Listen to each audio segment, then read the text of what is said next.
The Seahawks will welcome a familiar foe to Lumen Field on Sunday with the Arizona Cardinals coming to town. Both teams at 2-3. Who has the edge? Rob Rang and I are going to be breaking down key matchups to watch in Sunday's Week 6 battle on our Wednesday installment of Locked On Seahawks.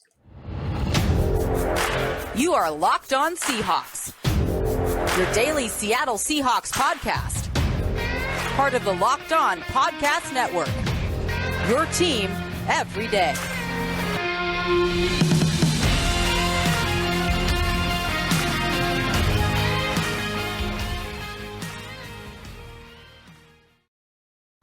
Greetings, 12s. This is Corbin Smith, your host for Locked On Seahawks. Joining me for Matchup Wednesday, our favorite episode of the week, my co-host in crime, Rob Rang. Thanks to all the 12s out there. We greatly appreciate you making Locked On Seahawks your first listen 5 days a week. Jam-packed episode coming your way. We're going to dive into all the key matchups to watch when the Seahawks host the Cardinals in their NFC West opener on Sunday, a Week 6 battle. 2-3 teams desperately looking to get back to 500 and stay in a much contested NFC West race.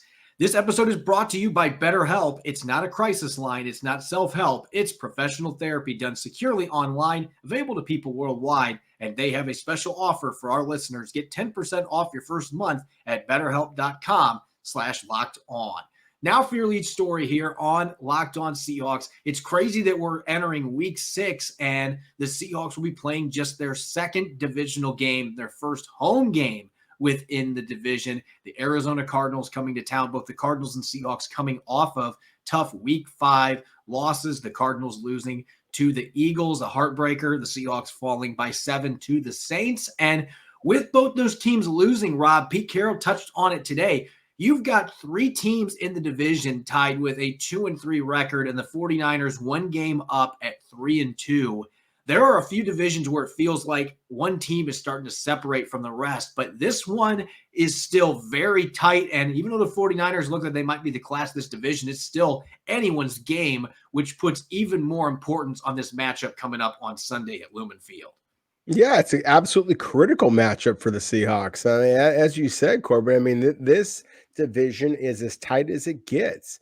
Obviously the 49ers, that 3-2 record are right now are leading, leading the division. And of course they have a victory over the Seahawks, but at the same time, they're only 3-2. We are only entering Week 6, and the 49ers as a team that was playing an NFC championship a year ago, obviously the Super Bowl defending champion Los Angeles Rams, they've got a very difficult schedule as well.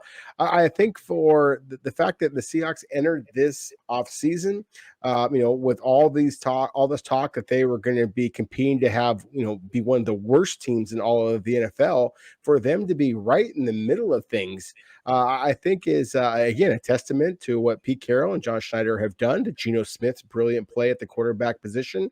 And so let's go. I mean, this is an exciting time. And if the Seahawks can rattle off a couple of victories in these divisional opponents on this early slate, then they really can jump out in front of this and make this a special year. And I'm just saying this from watching all 4 teams in this division. I've gotten to watch at least half a game, if not a full game, for every single one of these teams. I've watched 3 full games for the 49ers. They've been on primetime a couple times. The 49ers right now do look like the class in this division, but they are beatable. That is still a beatable football team that I have question marks about with Jimmy Garoppolo as the quarterback. He's good enough to win a lot of games, but I don't think he's proven this time and time again. He's not a guy that's going to elevate his team. Seattle, it boils down to, can you get your defense figured out? The offense has proven that it's a prolific unit. Losing Rashad Penny's going to hurt, but Ken Walker III still there. They've got all those weapons for Geno. It feels like that offense is at least going to be solid. They need to get the defense caught up. The Rams, they can't protect Matthew Stafford. That is a huge problem for them. They've got some injury issues on defense. They haven't been able to get any of their secondary receivers behind Cooper Kupp going. Robinson has not been the pickup that I thought it was going to be so far. And then the Cardinals and the Seahawks are playing this weekend. They can't score in the first quarter of games. They have been perpetually absent in the beginning of games on offense. Like, they just don't show up. And then they are one of the best offenses in the league in the second half of games, but it hasn't been enough in several of the games to be able to come back and win. So that's why they are 2-3. So this is very much a flawed division at this point. Every single one of these teams is beatable. That includes the defending champs. They look a lot more human than they did last year with some of the losses. Andrew Whitworth not being back and the injuries they've had on that offensive line is a big deal. So this is a very wide open division. I don't think this is a case of, a few teams have just lost close games and that's why it's muddied up. I don't think that you have an elite team in this group, and it really sums up most of the NFC. This is the weakest conference easily. The AFC is where all the juggernauts are at, which is why you look at Seattle from two different points of view. One, you would love to have those games against Atlanta and New Orleans. They could be 4-1 right now. You're sitting in first place, and you're feeling pretty good in the NFC. At the same time, they've got plenty of games coming up against teams that haven't played very well. They got a chance to rack up some of those wins, and this might be a division that we didn't think this was going to be the case, but 10 or 11 wins might get it done in this division the way things have started. It just doesn't look like it's as strong a division as what it has been in recent years. Yeah, it does not look like it's going to be quite as strong. And I think that is, again, a testament to the entire division and how competitive that it is. I just don't think that the 49ers or the Rams are quite as good as what, maybe some of the early prognosticators were expecting. And I don't think that the Seahawks and the Cardinals, for that matter, are quite as bad as what some might be thinking. And for those of you watching on YouTube, you can see the different schedules that are lining up for the Seahawks, the Cardinals, the Rams, and the 49ers. To me, I obviously starting off with the Hawks here, you look at this matchup against the Cardinals, and then you are going to be on the road against the Los Angeles Chargers. And that was a team that a lot of people were bandying about as a possible Super Bowl team, but they have struggled themselves. The Giants, as crazy as it sounds, the Giants might be the most difficult matchup of the Seahawks' next 5 games. Certainly at Tampa Bay looks formidable on paper, but when you watch Tampa Bay, it's kind of like what you're seeing with the Los Angeles Rams, some really big names, not a lot of victories for that club right now. And so I think that this is going to be a critical turn right here. If Seattle is able to play good football against the Cardinals, obviously not only playing this week, but in a couple of weeks going to Phoenix, then that's where, or I guess it's Glendale, that's where things are going to get a little bit interesting. If Seattle is able to get hot right here, they really could make this a special year. And that's what I'm kind of excited about, because I do think that the 49ers are probably at this point the class of the division. It just feels like their defense is a little bit better than everybody else. And Garoppolo, say what you will, he does get the job done. And we've talked before about what Mike Shannon is able to do at that running back position. It doesn't even really matter who they've got there. They are productive. At the same time, this is not a runaway division the way it's been in the past. So again, if Seattle comes out punching, then I think that they have a chance to be standing up there at the 10 count.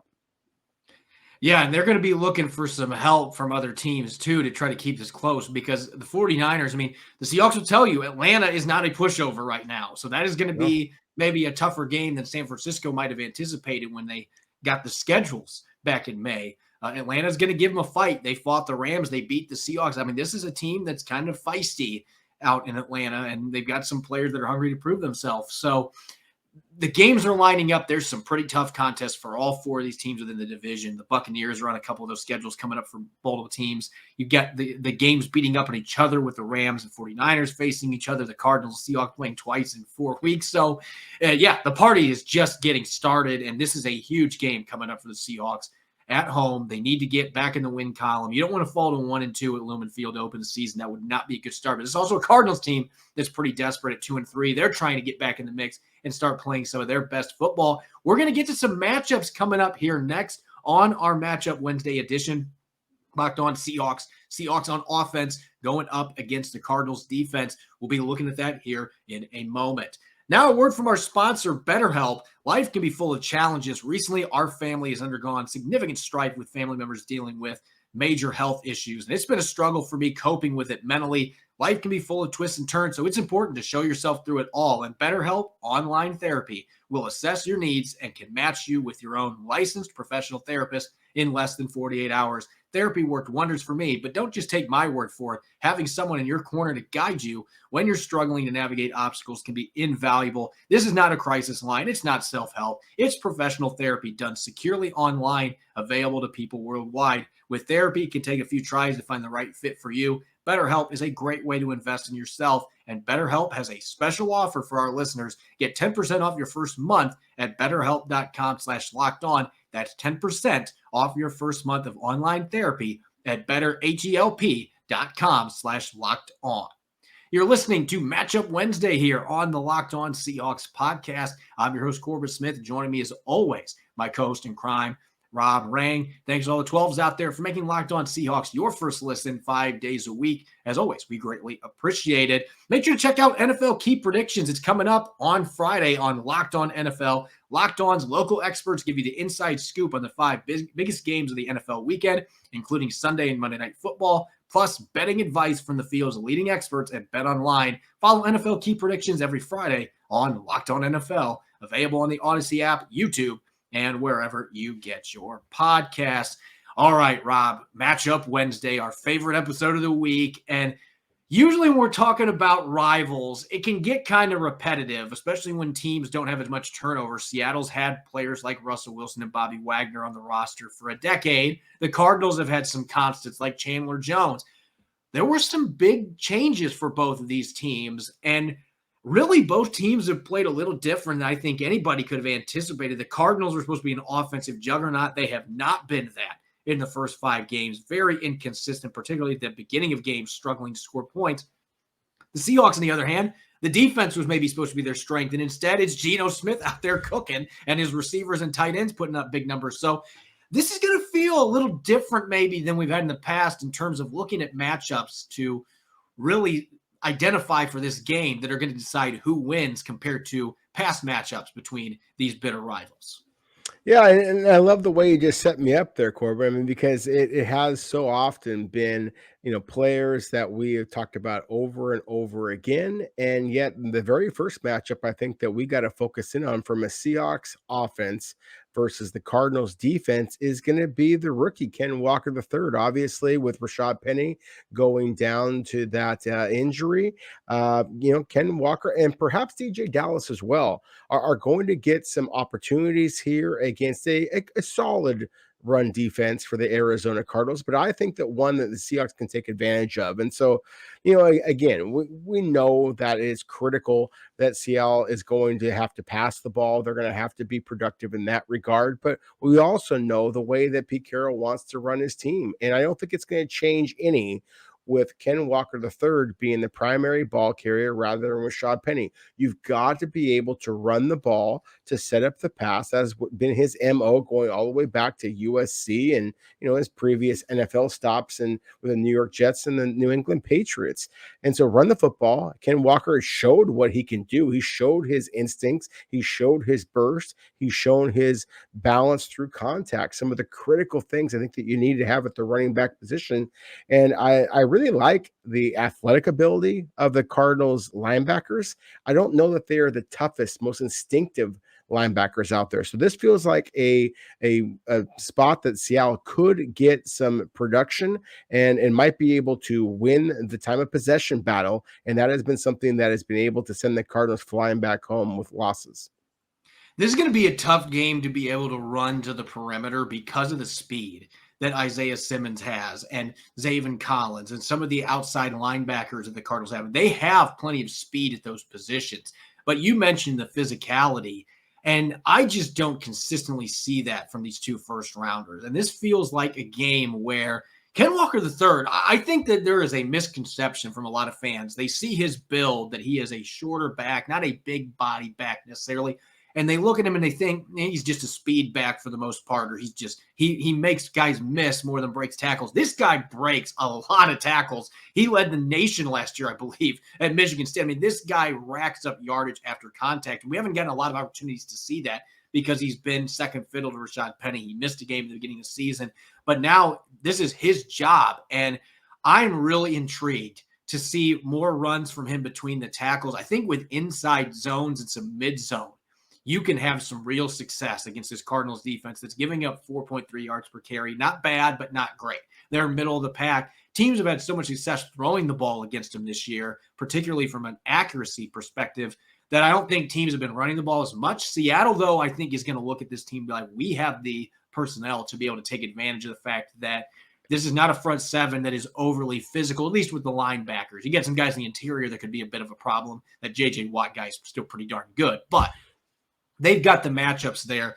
that I think that you can run the football with these running backs, get them to the second level. I think they can have some success breaking some tackles and running with physicality. You're going to see that from both Walker and DJ Dallas, and maybe Jones, their new running back from the Saints. He's a big body back that can knock tacklers off too. And like Pete Carroll said today, he's got to be ready to play. They're going to need him to be ready to go with the injuries they've had at that position. Now, this is where this is going to be a big shift from previous installments of Matchup Wednesday when these two teams have gotten together. I think if we go back and look the last 2 or 3 years, Rob, every episode between these two teams leading up to it, we've always had DK Metcalf and Tyler Lockett going up against Byron Murphy or whoever else is in the secondary at the cornerback position. And you could still talk about that matchup. Metcalf and Lockett have both had success against the Arizona Cardinals. But where the Cardinals have really struggled this year, they are giving up more receptions and more receiving yardage to tight ends than any team in the NFL. It has been a disaster for them. They have actually been worse than the Seahawks at defending tight ends this year, which that's saying something. We saw what TJ Hawkinson did to them a few weeks ago. This is a defense that's really struggled. They gave up a touchdown to Troutman last week. The Cardinals have been worse. And so you look at the Seahawks tight ends. They might not have a superstar in that group, but they got 3 very good ones that all have unique skill sets. This is one of those games. We talk a lot about setting up the pass with the run. I think you set up the deep ball to DK Metcalf and Tyler Lockett with passing the ball to your tight ends in the short to intermediate game. And I think they can have a lot of success. Noah Fant might be able to stretch the field against this team too. They've got good safeties, but like there have been issues all season defending tight ends, whether it's linebackers or safeties on them. Geno Smith's got to be licking his lips a little bit because we know how much he has prioritized targeting tight ends compared to his predecessor, Russell Wilson. He uses tight ends a lot more. This is an opponent that he should have a ton of success getting the ball to all 3 of those guys. And that sets up those bigger plays to DK Metcalf and Tyler Lockett. No, it really does. I mean, you took some of the words right out of my mouth there, Corbin. In yesterday's show, I used that kind of silly golf analogy of, drive for show, putt for dough. And what I mean by that is I wanted to see Seattle, especially in the second half of this last weekend's loss to the New Orleans Saints, to be able to kind of drive their way down the field, take some of those slower passes rather than going over the top. I mean, hey, everybody loves quick touchdowns, except defensive players who need a little bit of a break, a little bit of a catch your breath. So I would love to see Seattle take advantage of the fact that the Arizona Cardinals, while they do have some dynamic talent at the safety position in Budda Baker, Jalen Thompson, a couple of in-state players here, at the same time, they have been victimized by tight ends so far this year. And you're absolutely right. With Noah Fant, Will Dissly, Kobe Parkinson, Seattle really does have that Baskin-Robbins type of pick your flavor, pick your moment type of a setup that they really should be able to take advantage of that, work their way down the field. You want to keep the ball out of Kyler Murray's hands because the man is absolutely dynamic. And I think that Seattle is really set up very nicely to be able to do so. And you mentioned before how much we focused in on Seattle's wide receivers against Arizona's cornerbacks. I mean, I've been among those who basically said, my goodness, DK Metcalf, arguably the most physically gifted wide receiver in all of the NFL, line up against longtime Arizona Cardinals cornerback Patrick Peterson, arguably the most physically gifted cornerback in all of the NFL for at least a long, long time. I mean, that was get your popcorn ready kind of stuff. But at the same time, I think if you want to beat the Cardinals, then I think that they really need to focus in at that tight end position. I think it's going to really help your running game. I think it's going to really help that deep ball passing that Geno Smith has shown that he is every bit as accurate and productive as Russell Wilson was previously.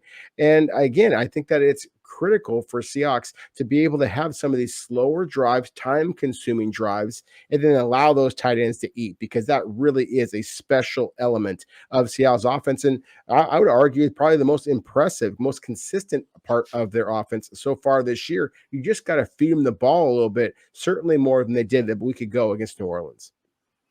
Yeah, and that's going to lead the shift here to the offensive line. And this is another big change because the last 4, 5, 6 years, Russell Wilson under center, it's always about can we keep Chandler Jones off him? And 95% of the time, the Seahawks absolutely failed at doing that. Well, Chandler Jones is now in Las Vegas with the 1-4 Raiders. I still can't believe I'm saying that because I actually thought they were a dark horse Super Bowl team, and they have lost 4 of their first 5. But I digress. Chandler Jones is playing for them. He's no longer in Arizona. They have Marcus Golden, but like this team just does not have the fearsome edge rushers that they have had in the past. They only have 6 sacks as a team through 5 games. Not a lot of success rushing the passer, but they do have 2 guys in the interior. J.J. Watt is not what he was 5 or 6 years ago.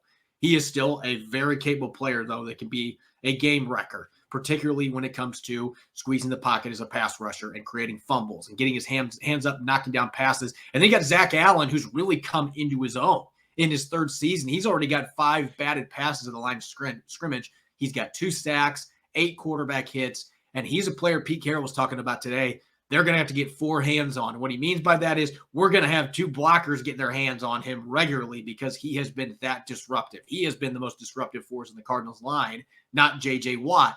So can your interior offensive line, Damian Lewis, I did not think played great in New Orleans. Gabe Jackson played really well. That was the best game he's had all year, but then he gets hurt midway through. We don't know if he's going to be available. Phil Haynes looked fine. He can start and do a decent job. But can your interior line handle J.J. Watt and Zach Allen? Because if you can't win in the interior and they're able to create pressure on Geno Smith that way, and they're able to disrupt the run game, it's hard to get your offense going at all when you're getting beat inside out like that. So I think the interior offensive line, this is a game that they absolutely need to step up regardless of who's starting. If Phil Haynes out there, play ball. He had a really good game against these guys in week 18 last year. Can you do it again in this game? This is certainly a strength for the Cardinals, their interior defensive line. Can you find a way to hold your own in the interior and block for Geno Smith, open up the run game? So I'm going to be watching that more closely than the tackles on the outside, even if Marcus Golden could be a problem for those 2 rookies. I think the interior defensive line is what the Seahawks have to be most concerned about going into this game. Yeah, I agree with you. Golden has been very good. Gardeck, the other outside linebacker for the Cardinals, has also been a pretty solid player so far this year. But again, I agree with you. I mean, it feels like we're burying the lead when we're talking about J.J. Watt in the 3rd matchup here, because you still got to slow down J.J. Watt. And Zach Allen has been terrific for the Cardinals. And he was a player I was really high, and I gave him a 1st-round grade coming out of Boston College a couple of years ago. I'm surprised that he has not played better to this point, but it feels like he is very much kind of figuring his game out. He is not a speed rusher. He is more built like a J.J. Watt. I mean, he's 6'5", 285 pounds, but he is physical. He's instinctive. As you mentioned, the 5 passes broken up at the line of scrimmage. He's getting his hands up, and that has not been an issue for Geno Smith to this point. But while we kind of talked about how Arizona's linebackers are athletic, they're instinctive, but they're not necessarily physical. One of the things that both Zaven Collins and Isaiah Simmons do have is very good ball skills for inside linebackers. And that's one of the concerns I have, similar to how Seattle basically screwed up and gave away a possession, gave away a score with a special teams gaffe a week ago. You worry that Seattle might, throw a ball that gets tipped at the line of scrimmage, gets an easy interception for the Cardinals, whether it be a return, whether it be Arizona getting the ball and scoring position. That to me is one of the things that can absolutely turn around this game. So it's not just the pass rush. As you said, the Cardinals only have 6 sacks so far this season. So that's not something that really stands out. But at the same time, their front has been effective. And then that I gushed about a guy named Leki Fotu, as well as the other defensive tackle, Rashad Lawrence, big physical guy from LSU.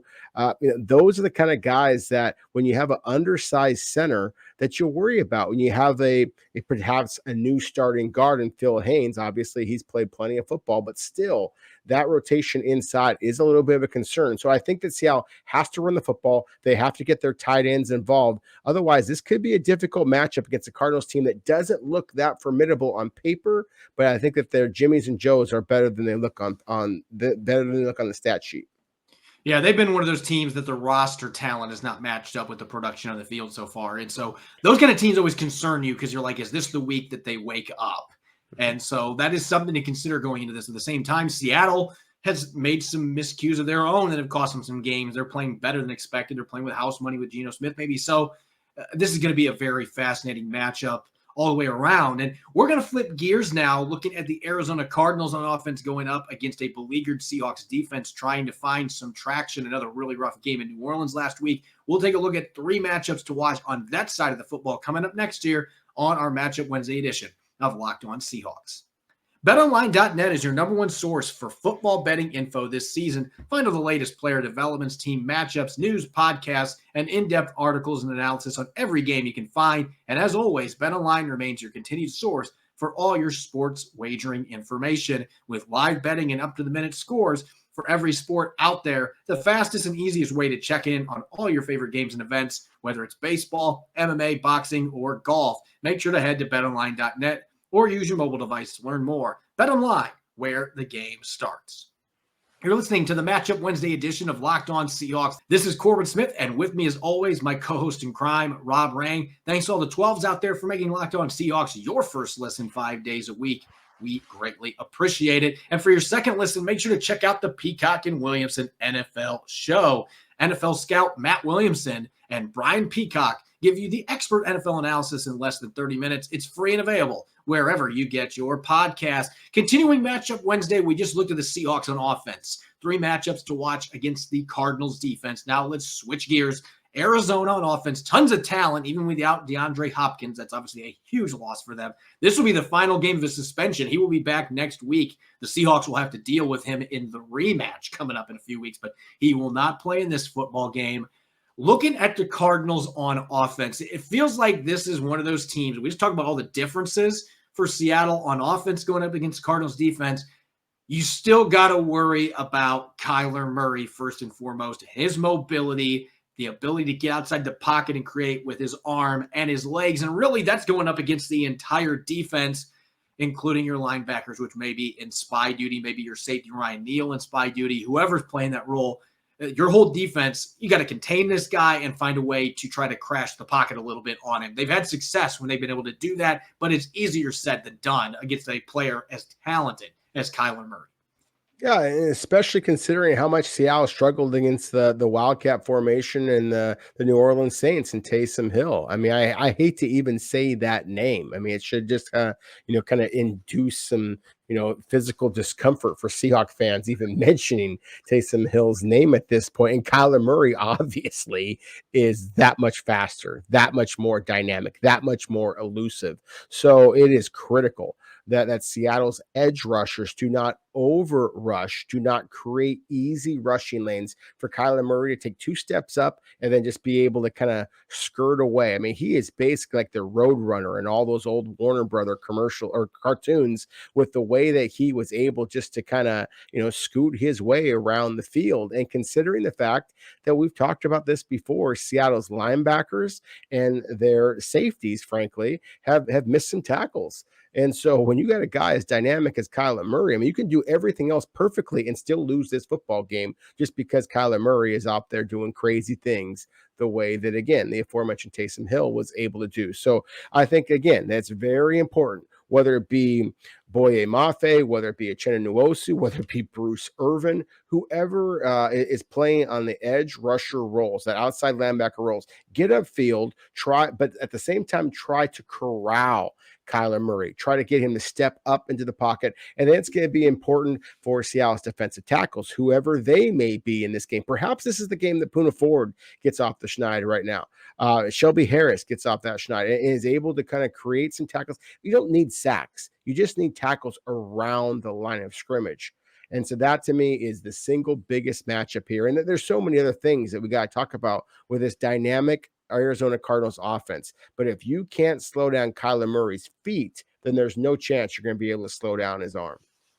I'm just looking back at that game that they played in Arizona in week 18 last year and how good of a job the Seahawks did of keeping Kyler Murray in the pocket and making him a pocket passer where he wasn't getting outside and creating with his legs or creating as a scrambler and then throwing the ball downfield. Those opportunities just weren't there very much. And the Cardinals still scored quite a few points, but the Seahawks were able to get enough stops, create enough turnovers in that game that they were able to hold off the Cardinals, who had a much better record, and they were the better football team, but the Seahawks were the better team on that day. So maybe Pete Carroll is going to be able to dust off that game plan a little bit and try to figure out how can we replicate this and make sure that we keep him corralled. Again, that's much easier said than done. The matchup that is both exciting and concerning to me at the same time is the players that are going to be catching the passes from Kyler Murray, particularly on the outside. And one of the big additions that they had this offseason, they reunited Hollywood Brown with Kyler Murray, and these two played at Oklahoma. Obviously know each other really well, and Kyler Murray's been force-feeding the ball to win, but there's still, the numbers are through the roof. He's playing at a borderline all-pro level, and he is one of the fastest receivers in the league. And, oh, by the way, you also got to deal with Rondale Moore out of the slot, another super speedy guy that can create after the catch, breaks tackles, extremely strong for his size. You got a veteran at A.J. Green. The Cardinals still have plenty of weapons without DeAndre Hopkins, and the speed that they're bringing to the table with Rondale Moore as well as Hollywood Brown.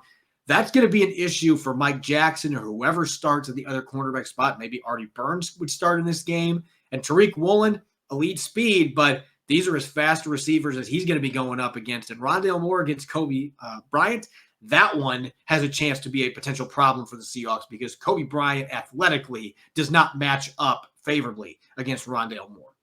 He does not. You're absolutely right. I mean, it's a spooky matchup. Because of course, one of the easiest ways to absolutely silence a crowd is a big play over the top. And Marquis Brown can absolutely fly. He's a 4-2 guy himself. And there's a lot of Seahawks fans out there who just say, well, then just slide Tariq Woolen over to play him. Well, Tariq Woolen has primarily played on the right side. And Marquis Brown has primarily played on the right side of the offensive formation as well. So they are not likely to be matched up very often. It is expected, at least I expect it to be Tariq Woolen mainly line up against A.J. Green, which is a big deal because A.J. Green is 6'4" and can jump out of the roof still, even at his age, and also can still run. So it's important for Tariq Woolen to be able to handle his responsibilities. But you're right; it's likely to be Mike Jackson. It's likely to be, perhaps Artie Burns or Sidney Jones, whoever it might be. None of them can run stride for stride with Marquis Brown. Now, that doesn't necessarily mean that the Cardinals are going to be able to have that type of success. Kyler Murray has been up and down in terms of his accuracy on the deep ball. Quandre Diggs remains one of the NFL's best at defending deep balls at the free safety position. But at the same time, if you do have Quandre Diggs kind of cheating over to help whoever is playing cornerback against the speedster Marquis Brown, again, that leaves that much more opportunities for tight ends, for Kyler Murray to be doing his scrambles and things like that. It just puts the Seahawks in a difficult position. So it's Marquis Brown to me is the one that you have to worry about because there is no doubt about it. Kyler Murray is looking to Marquis Brown. He is basically just, almost at times relying on Brown to be the guy. And I think that is kind of hamstrung the Cardinals offense a little bit. I think that they need to get Rondale Moore involved that much more, for lack of a better word at this point, because he is a dynamic athlete, as you said, not only speed, but powerful as well. I really have been encouraged by what I've seen from Kobe Bryant, the slot position, or that nickel position covering the slot. At the same time, he just does not have the speed to be able to run with more. So that's going to be an interesting matchup as well. So again, those receivers are dynamic, but I think that we're burying the lead again here a little bit. The tight end spot, considering how much Seattle has struggled and considering how much Zach Ertz has hurt the Seahawks in the past, that's got to be one that we got to talk about a little bit as well. Yeah, that first game these two teams played against each other at Lumen Field last year, Zach Ertz didn't get to 100 receiving yards, which shocked me because I thought he had like 300 in the game. The Seahawks could not stop him. He scored 2 touchdowns in that game, and he really transformed their passing game for the better part of a 2-month span. I mean, they were getting the football to him a lot. And even though the offense as a whole didn't play well going into the postseason, Zach Ertz was a really nice addition for them. And they brought him back this season. And he has been a guy, you go back to his time at Philadelphia, he had several big games against the Seahawks. They just had their consistent issues with tight ends anyway. But even at his advancing age, not exactly a young buck anymore at the tight end position, he still runs well, has very reliable hands. He's a good route runner, understands where to find soft zones in the defense. He has given Seattle fits, and their issues with tight ends this year, again, have been really poor. They have not been able to stop quality tight ends. Hawkinson obviously is a great one in Detroit, but Zach Ertz is a proven tight end that's been an all-pro. He's been a Pro Bowler several times, and he is a problem in this offense. So worry about him in this game. That is a matchup that the Seahawks, when you're looking at their linebackers and safeties, there's been so many coverage mishaps Last week, they let Troutman just run down the seam and Taysom Hill hit him. So they've got to figure out how to clean up things in that regard, or Zach Ertz could go for over 100 in this game. And maybe that's what it takes for the Cardinals offense to wake up early in the game. If that happens, the Seahawks will be in trouble.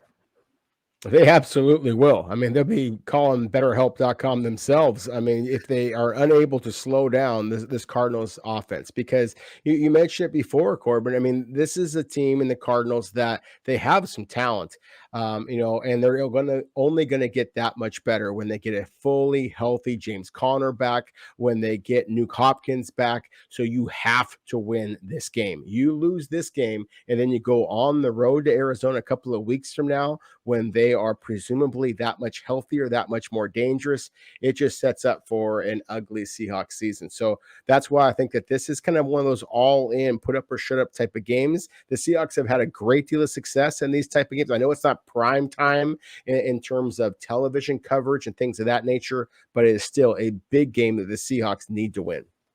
Yeah, this really does have some must-win vibes to it if you're thinking playoffs. Not that you could be 2-4 and not make the playoffs in this division, because you've got 3 teams that are 500 right now, and so that keeps you very much in it. But 3-3 in this case sounds a heck of a lot better than 2-4, and both teams are thinking that. The Cardinals certainly don't want to be 2-4 after the way last season ended.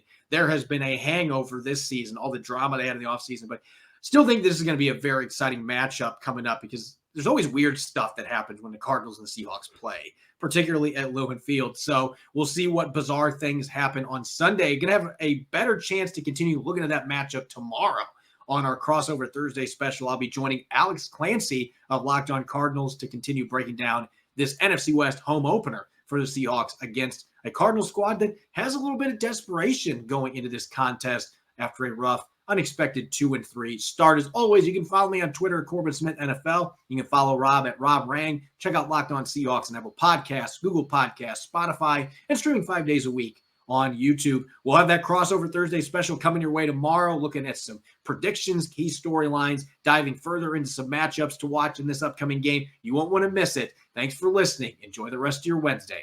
Go Hawks.